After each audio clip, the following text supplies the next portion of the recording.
All right. Hey, security peeps. I am Renee Brown Small, and I am here again today with you with Chris Wolski. Say hi to everyone, Chris. Hey, good afternoon, good morning, wherever you're at.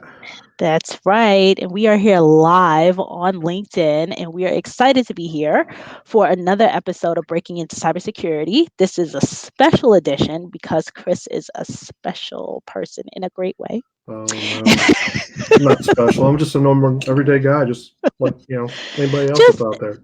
just a regular cybersecurity executive doing regular Mm, cybersecurity things.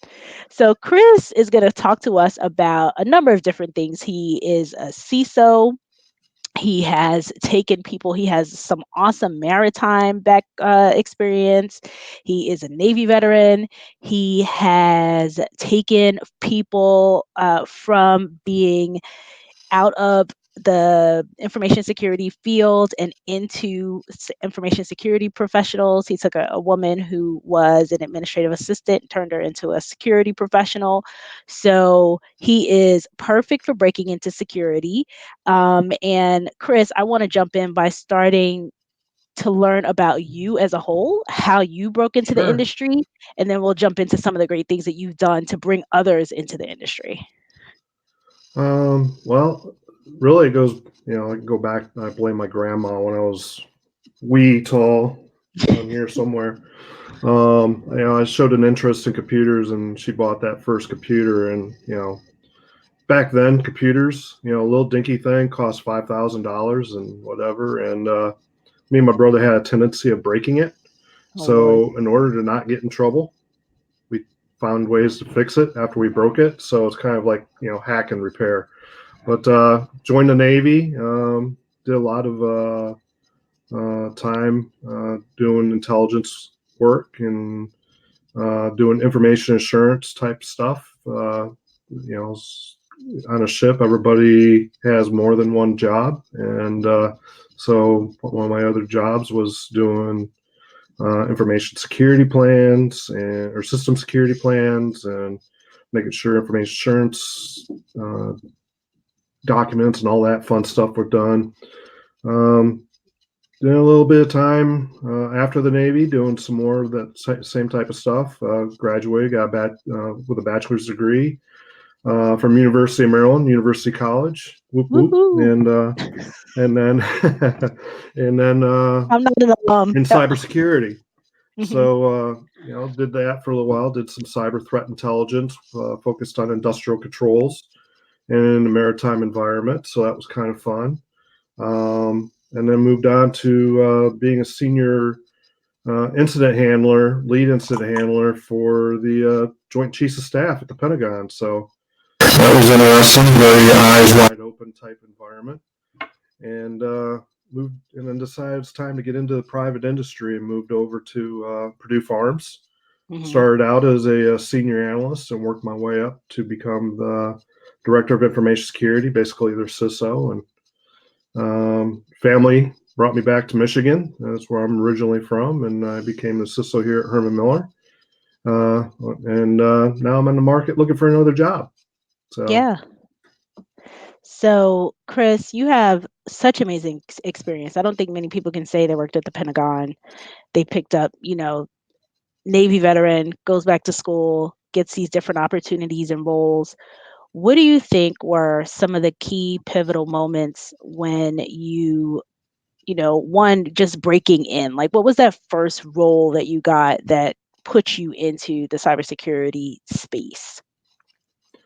um, well, I think it's all starts back when I was active duty in the Navy. Still, still responsible for a lot of those information security policies and system security plans, all that. That was kind of where it all kind of started back then. It wasn't like we had a lot of um, you know worry about hacking way back when, but it was Mhm. there. I'm sure it was. But it was just it wasn't a concern, and then eventually it became a security concern. Um, got into it, when I got my cybersecurity degree, learned a lot there. I learned a lot about forensics. I love the forensic side of things. being able to chase down and what happened. Hmm. Again, going back to my kid days when I was chasing down what happened when I broke a computer. It's the same thing. You chasing down what happened when somebody else breaks into your computer. So I kind of like that piece of it.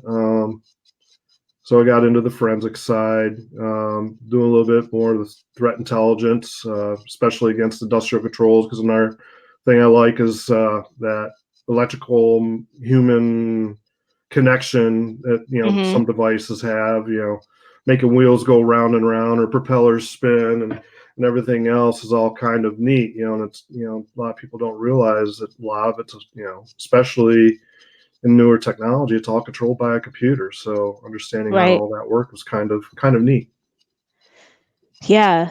So, going from coming out of the Navy, getting that degree. So definitely for people who are listening who are kind of trying to determine what are some of the ways that they what are some of the ways for them to more easily break into the industry. And Yeah, there's multiple different ways to do it. there is. So from Chris's perspective, or what he had done was get a degree in cyber, realize what you really were passionate about, which I think is such a key component because sometimes people say cybersecurity, not realizing how huge Oh yeah, cybersecurity is.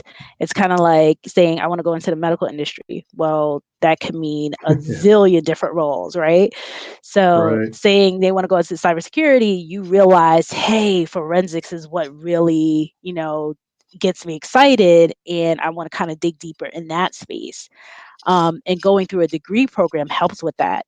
Also, when you're studying for, what people, a lot of the cybersecurity folks tell me with the CISSP is that it's an inch wide and a mile. How does it go? Inch wide, mile thick, mile long, inch wide, something to that effect. Meaning, Something like that. there's Yeah. tons of little bits and pieces of it where you'll learn what gets you more excited than the other areas of security. And that's also where a degree program in information security or cybersecurity does kind of the same thing. Yeah, It, gives you that taste of what's out there. right. So someone chimed in. Manisha, she wants to know, how was your Pentagon experience? What was that like? It was very eye opening. You get to Hmm. see a lot of things that happen, and then you also realize that the executives and leaders within the organization don't necessarily listen to people as much as they should. So Sounds like that's most about as companies. political as I'm going to get on that. That's about I'm going to say. Sounds like most executives are not listening to what Yeah, yeah. the people on the ground are saying. So, so great. Now, talk to me. We've had a number of conversations, and Chris is I've been, talking to Chris and learning from Chris for the past couple months. And what really is exciting about some of the things that Chris does is having two different types of experiences. So, talk to us about the maritime experience, like what that means, what kind of companies, when you have maritime cyber experience, what does that all look like? What does that mean? And what kind of companies? Obviously, we know like the ports are at risk, but Hmm. what does it mean to have that kind of background? And what should people do if they want to get into this space? Well, for maritime, a lot of the threat is you know because there's a lot of technology that's out there. It's not necessarily protected, and we're finding more and more through different researchers how easy it is to get into some of the maritime systems that are even out there in the sea right now, and being able to do something with them. But it's also, you got to think about the ports, as just you mentioned. There's lots of industrial control systems at a port. Think about it like a Navy base. There's lots of steam lines, lots of steam production. Ports are basically can be miniature systems or cities of their own. Mm, So much going on, so much movement, a lot more in the way of systems that are automated now are being used, to help expedite and create efficiencies within the port infrastructure. Everything from you see the big containers moving around on trucks. Well, they came off a ship and they had to go from the ship to some intermodal transport. It would be a truck or a train or they get those containers get stacked up on one side of the yard or the other. It's really there's a lot moving on. There's a lot of moving parts. Hmm. And just getting in and having an understanding of information security, it really you know it comes to knowing having the basics of information security, and then also understanding the environment. So like the what is it that maritime's got going on? What are the threats? Different ports have different threat requirements. There's you got ports that deal with nation states, that want to shut down movement of vast, quantities of commodities that transit through a port. Just think Hmm. about how big the ports are in Los Angeles and Baltimore. They're quite large. In Houston, in Texas, just they're the gateway to like Midwest Right. from and so there's a lot that goes on. If they were able to get in there and stop it, right, then there would be some sort of economic fallback that would be an issue. Right. The ships as well. Not as likely as something would happen there, but it's possible. But it's a matter of just protecting the critical infrastructure of this country, and that's kind of what got me into liking it. Because being military is still you're out there trying to defend the country, and well, I'm out now, so but I could still find ways to help defend the country from those types of things. Yeah. No, it's to me, that's like, it was so interesting when I started learning more from you about this Mm. space, because I think you're one of a handful of people that I've spoken with that's had this type of experience. And I think when most people think about security, just understanding all the different nuances, all the different like sub industries and areas that where there are threats, because many of us probably aren't even thinking about ports or maritime or ships coming in and all the movable parts. Many of us haven't even been locations like that. So to understand and to know and to have this niche in that space is pretty fascinating. Another question came in from my buddy Namdi over here. He wants to know if you could describe the transition from analyst to CISO within the same firm. So you talked about Purdue, right? Where you came in as a senior Right, right. So I came incident there as a leader. senior analyst. I was actually the first senior analyst or any analyst that they had. I started out at Purdue. There was only four of us. Mm, Um, Two doing governance, and one doing analysis, and one doing engineering, and then we had the boss. And so I managed, for me, it was working closely with my boss, a guy named Tunde Oni Daniel. Great guy. If you ever get a chance to work for him, I highly recommend it. gonna bring him on the Because show. yeah, there you go. Bring him on the show because if you're a good leader, you're going to help those that want to help themselves and they want to move up and become better within the organization and within the industry as a whole. So when I interviewed, I told him, I said, I want to be you. I want when it comes time for you to leave, I want to be the person that replaces you. And he took me under his wing, mentored me, moved me up through, I eventually became a manager. And then he did eventually leave. Once I got my MBA, company was like, oh, yeah, let's go ahead and, you've shown it and it's, you've been working hard and we'll promote you to the head of the security program. So, and that's how that happened. Now, not all companies require an MBA, but for Purdue Farms, they did. So, that was one of the things. If you're going to be a director or above, they want you to have a master's in business administration. Hmm. Yeah, I've heard that a number of times too. Specifically, that MBA more, even more so. I've heard of it a lot more than the masters in security or in another technology, so that you do bring that business aspect to the table.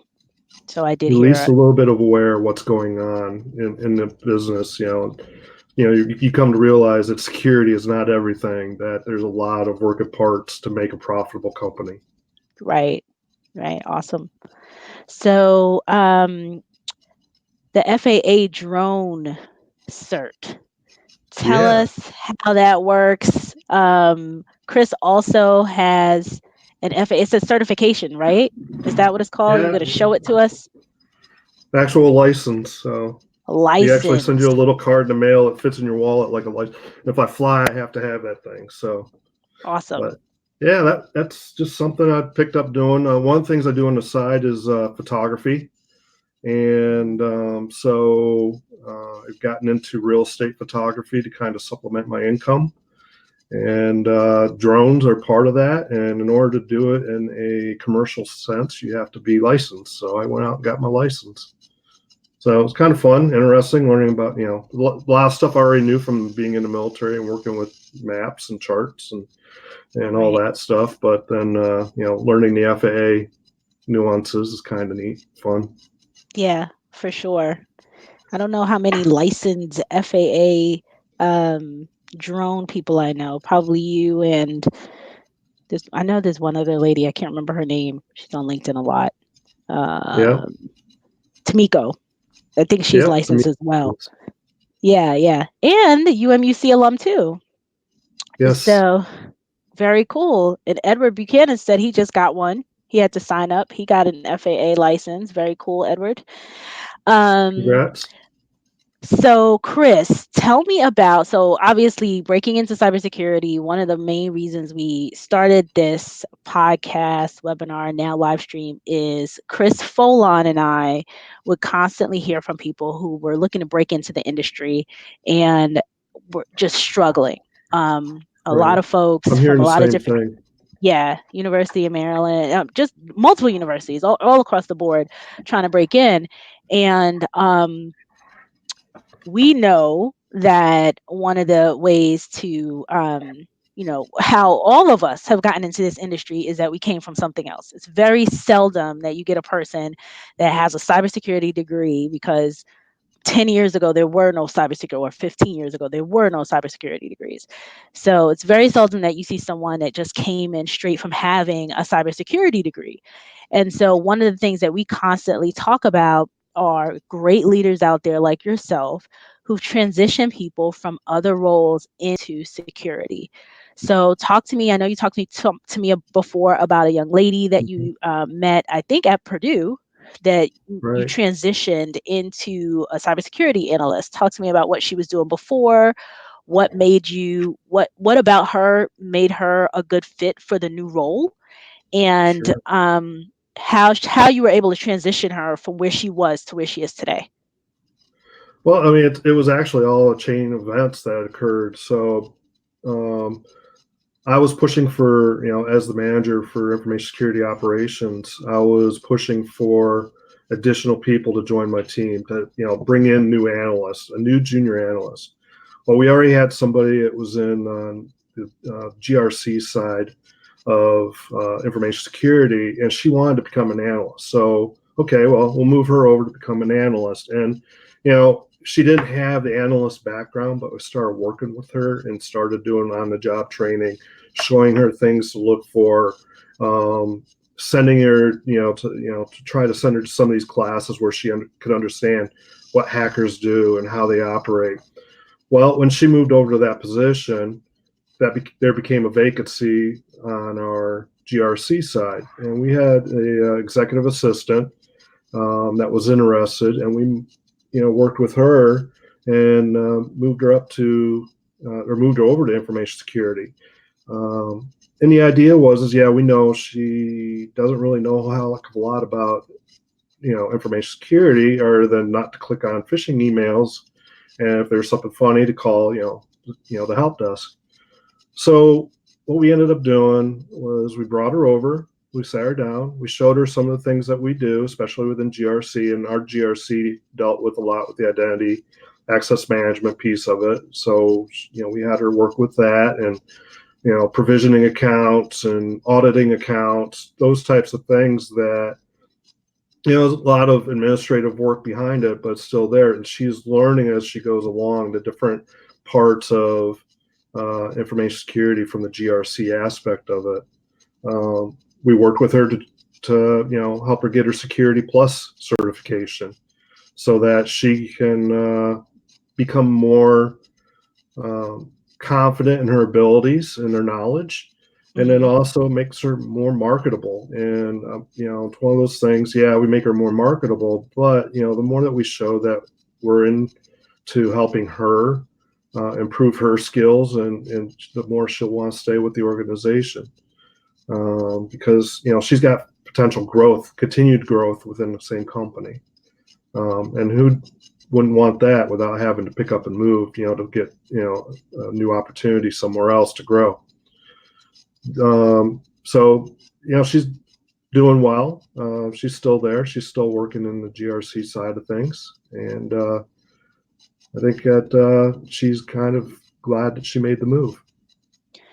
That's amazing. So she was an executive assistant at Mm-hmm. Purdue. You saw, so what was it about what she did that you thought this person would be a good person versus anybody else that could have been a fit for that role? Like, what about her? Was it her passion for the industry? Was it her attention to detail? Like, what was it that you saw in her that said, I think she'd be great for a governance, risk, and compliance role? I think it was pretty much, it was a whole team that was, working with to help her, and this, and looking at her. So I think we saw that she had the attention to detail, and those capabilities to sit there and focus on a task, and multitask, at the same time, and prioritize different things. Those types of things that you'll find that, an executive assistant really has to do. Right.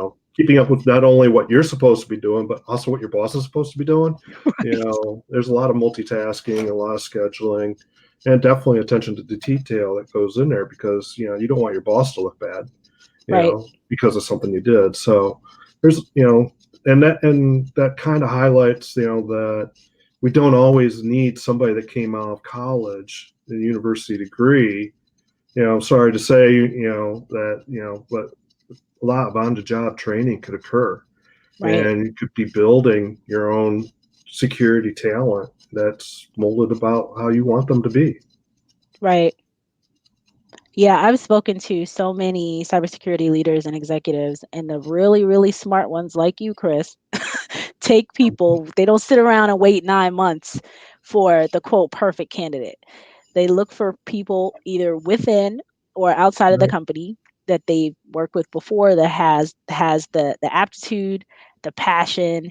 To your point with this executive assistant, which I've heard multiple times about leaders who've taken executive assistants in particular and receptionists based on exactly what you said. So the attention to detail, that they have to Yeah. be on for their boss, who is usually, a super high powered executive. You got to make sure that boss knows what's going on, him or her, staying on top of their calendar and their schedule, and then staying on top of your own. And then some of these executive assistants have multiple executives that you're supporting. So you're not only supporting one, you're supporting two, three, four people's Right. calendars, so it's just you're always on your toes. You have that attention to detail. You know how quickly things change with everyone's calendars.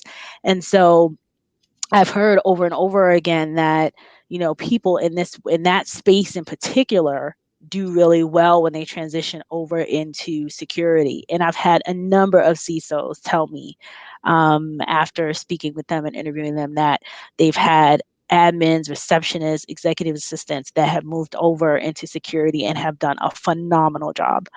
Right. And to your point with everyone focusing on the technical can be taught. I've heard this again and again too.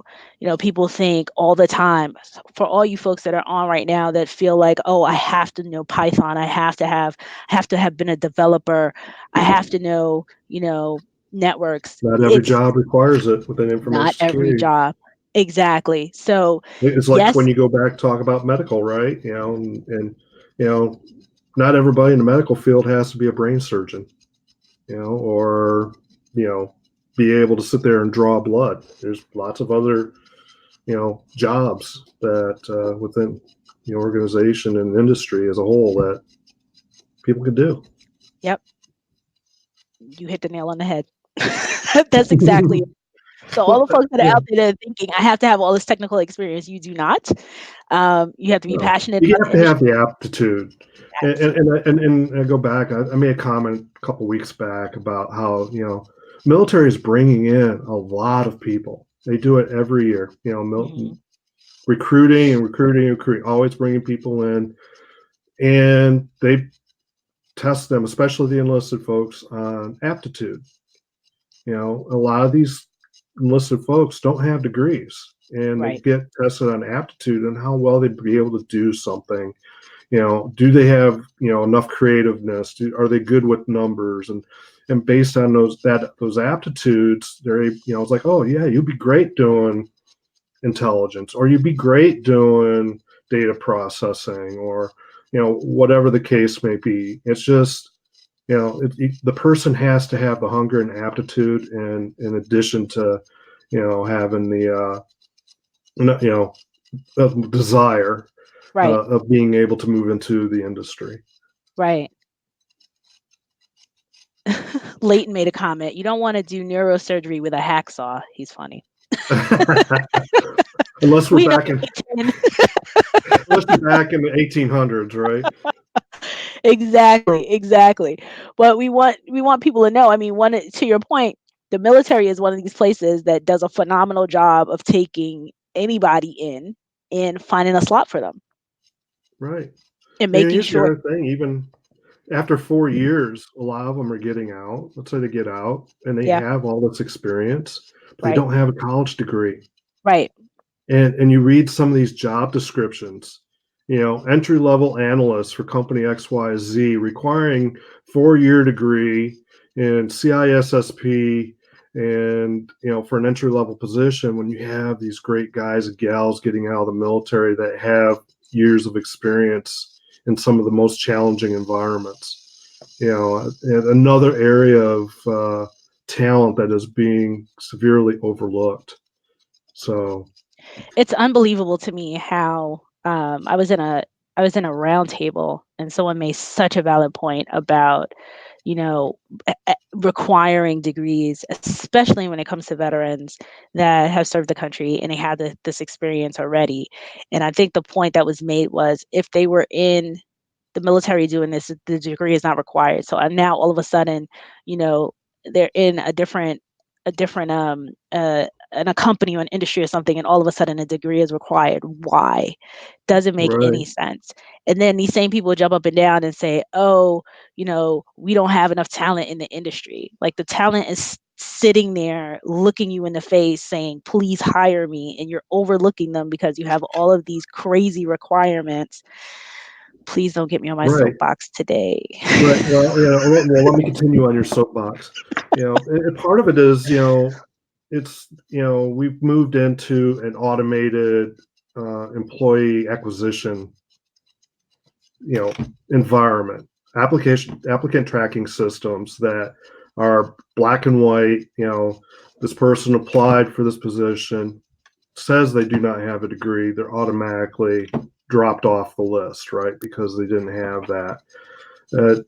Or we have recruiting that goes on. And I wouldn't have been hired at Purdue if Tunde hadn't reached out to the recruiters and said, "Hey, I want to see all the resumes that were submitted," Right, because recruiting was like, "Well, no, we can't afford them." right. And even without talking to me, they come back. It's like, "Oh yeah, well, yeah, this guy's got this experience. We can't afford to bring him over here," Yeah. type of thing. And you got people putting filters in place, either they're automated or mental, that are disregarding the people that are really out there trying to find a job. Yeah. And we had I can't remember which executive, but there's a CISO we had on here. I think it might have been Alan Allard, I think. But Alan we had Alford. Alan Alfred. I think we had him on and he talked about taking control of the hiring process. And I've learned that some of the leaders that so some of the best leaders that I've connected with is they will, especially when it comes to an applicant tracking, you know, when it comes to applicant tracking and just people applying, they'll say, "Give me all the resumes. I want to see every single one that went through." That's what Because they have to come down to now.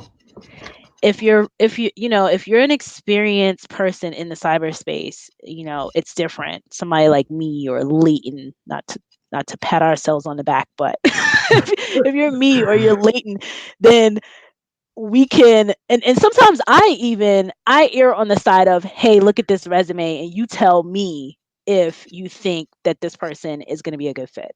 um People who've been doing this for a long time, because when I always say this, when I first started in this space, I was completely confused. I didn't know what anything meant. I didn't know what was the difference between Hmm. a SOC analyst, incident response. I would say incident response.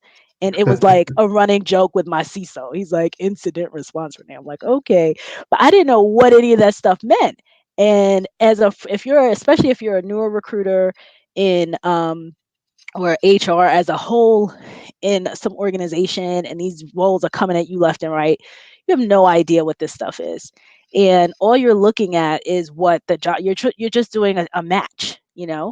And applicant tracking systems serve their place in some spaces, but in this space, it's just better off where you're connecting with someone. The HR person is in partnership with someone who can look at a resume and say, oh, this person has this particular experience in this area of the Navy. He probably has the experience that I need, that me as a recruiter would have no idea what that even what that means, what any Hmm. of this stuff means.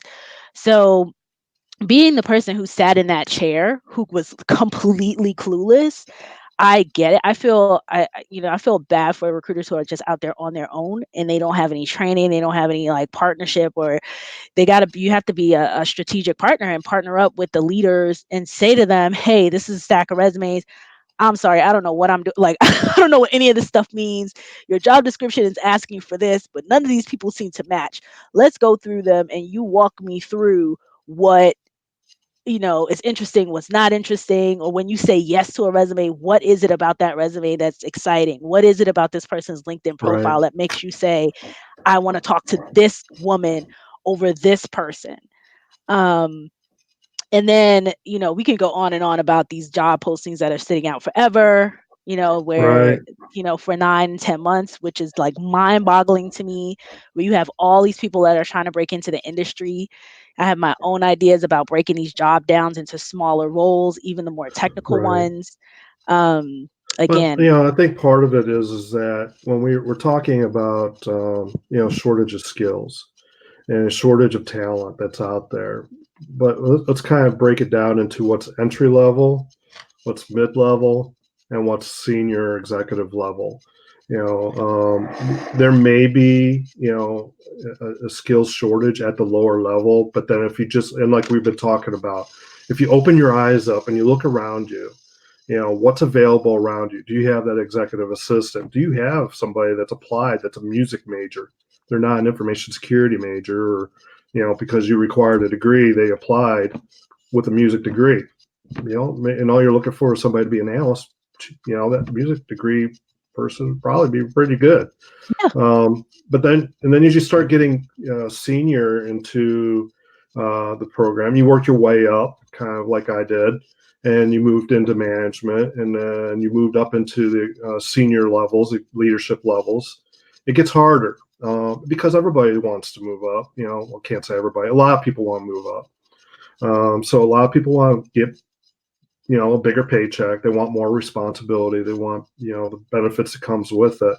So at the higher levels, there's not really a skills shortage. It's just about nitpicking yeah, who you want to bring in. I mean, since I've been unemployed, I've been tracking my stats and of the positions I've applied for, and the great thing about LinkedIn. I don't know if recruiters like it or not, but it shows how many people actually applied for a position. I right. mean, there was one role for a CISO. 925 people applied for it. It's crazy. 900, almost 1,000 people. thought they were qualified to fit that. Okay, out of, let's say you knock that and say only one third were actually qualified. Right. It's still 300 people that's there. I feel sorry for that hiring manager. I had to go through all those resumes, but at the same time, is there's a ton of people out there that that are qualified, that there's no reason for companies to sit there like you talk about 6 9 months of 12 months of open vacancies because they just couldn't find somebody that met every checkbox on their sheet, and they're not willing to help. Even an executive, a leader, like even like myself, I don't know it all. I can Right. grow, I can learn, I'm flexible, and at the senior levels, you have to have a little bit of understanding of helping a person grow to Yeah. fill that, because every company's culture is different. Right. You know, what I did in the Navy, the culture is different than what I did at Purdue Farms or Herman Miller. So, Right. And that's across the board. I mean, you're so right. It it boggles my mind when you talk about the cybersecurity talent gap and this skills gap and these 4 million jobs that are supposedly open that cannot be filled. And then people like you are out here, people are sitting, begging to break into the industry or begging to get back into the industry and all of this. And then this is what we come up against. You see these jobs that are posted, and I see them myself as I'm recruiting and placing all of you awesome people, and we see this stuff, and it's just like, what exactly are you folks really doing? What are you looking for? Like, are mm-hmm, you really trying to fill these positions? Um, because there's too much struggle for people on both sides. On the lower level trying to break in, and on the upper levels trying to get back in to something interesting. And it boggles my mind. It really truly does. And what I appreciate about folks like you and other executives that I've spoken with are, especially when you're taking people and you're training them and you've seen it happen because you've done it with someone else, and so you can see where, okay, there's some gaps. Nobody is perfect. Nobody has like every single um, requirement on these job descriptions. mm-hmm, And I think one of the challenges a lot of times what leaders tend to do is they think about the person who used to be in the job. So if Chris was, this rock star, he was in my company for 5 years. He came in as a developer. He understood. He knew Python. He knew scripting. He knew this. He knew that. Then he moved over into incident response. He did that for a little bit. Then he went into forensics. He knew that for a little bit. And so by the time you're leaving, you're this person that has done pretty much everything in the department, and they're trying to get another you, which is virtually mm-hmm. impossible. That's like 6 jobs, one person. Yeah, So right, they put it all in the job description, and they like, oh, we want everything that Chris did in one person. It's like, well, wait a minute. First of all, it took him like 7 years to get through all of that stuff. right. And And the other this thing is is, not it's bad separation of duties, because if Chris still has all those capabilities and he's using all those capabilities, he might be breaking a few segregation of duties exactly. policies. So Yeah. we see But that a they lot too. do. Scope creep. They look at that, they see all of this, and they put these crazy job descriptions together, and it has a zillion different requirements that's just unrealistic and impossible. And then they go out there and they're looking for someone to match this, which does not happen. It's not going to happen. So, anywho, let me get to some of the questions and comments here. We've had a ton of great comments and questions. Mark Ward wants a shout out. Hey, Mark Ward. Hey, Mark, I'm coming. Coming to England. We're definitely gonna have to hook up We're for that coming pint for of beer. you. All right. I don't Hey, know how I'm gonna get there or when I'm gonna get there, but I'm coming for the beer. we are coming. So Maynard's making some really great comments. We've had tons of great comments on here. London says it's unicorn season. Wow, let me get my license. Everyone's joking about this crazy these job descriptions. Um, Dwayne Armstrong, awesome comment. If we go back to basics, we wouldn't have shortage. We would have a lot of people who are willing to learn. The biggest thing is the aptitude to learn. If jobs are sitting for 9 months, people can be trained. Amen, Dwayne Armstrong. I remember saying that to Likewise. um, when I was moving over, it's funny because I was in HR. I've been in recruiting forever. I love the recruiting space. It's my passion. Love it. I've been doing, I mean, I was like a mini recruiter in high school. That's for a different day. But anyway, when I was coming over into security and the person who took a chance on me, he said, I said, listen, this role's been open for a year. You could have already hired me, trained me up, and a year later, I could have been doing this job. This is ridiculous, you know? Right. But that leader, he was phenomenal because he brought so many of us from so many different backgrounds and departments and kind of put us together in this team. And it made such a phenomenal team. And I think that people don't realize when you bring in folks that have different um, areas of expertise within the company, different backgrounds, different perspectives. When you talk about diversity and diversity of thought and diversity of Right. perspectives, when you bring in people who are more seasoned, who've been in a company 25 or with it, with the years of experience, 25, 30 years, somebody more junior, 2 years, someone, different generations, different everything, different backgrounds when it comes to thought and degrees. You made a comment about someone with a music degree. We actually Right. had in our department someone with a music degree, and the guy was phenomenal. I mean, there's so Yeah. much opportunity for everyone to get into this field, and it makes me sick when I see so many people begging, trying, doing everything that everyone told them, and they can't break it. So Right, and that's the thing is, and it kind of goes back to like going back to again to the military. And a lot of people that worked in some of these very highly technical, analytical jobs within the military, a lot of them had backgrounds in Dungeons and Dragons and music and mathematics and things like that because they're able to sit there and think about you know different things. Unfortunately, I wasn't all that great in mathematics, but I think I made up for it in some other ways. So either that or it was really a low point for recruiting that week. So they saw the aptitude. That's what yeah, they that's saw. about it. So, well, Chris, we're at 42 minutes. I know you and I could probably go on in here forever and ever, but Sure. I want to thank you for your time. Thank you for sharing with people your experience, talking about the maritime industry, talking about the people that you brought into this industry that are still, this woman is still there, still going strong. She had on the job training. She also was able to take on, you sent her to classes. So it's a combination of on the Right. job training plus she got the security Right. plus, you said, right?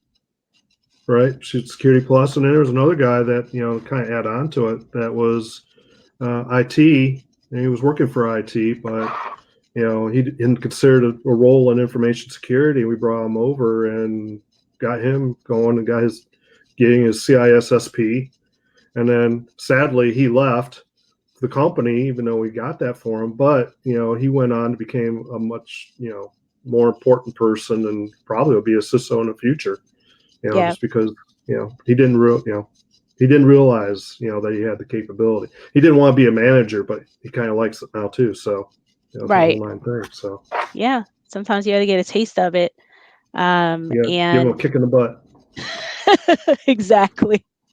So, folks out there, Chris is still looking for an opportunity. He is a CISO veteran, Navy veteran, maritime Connect with experience. me. Connect with Chris. And we will see you at the next thing, Chris. Yeah, I'm Talk to open you to soon. things Thanks out for having there. this awesome conversation with me. Well, I appreciate it and thank you for inviting me. It's been great.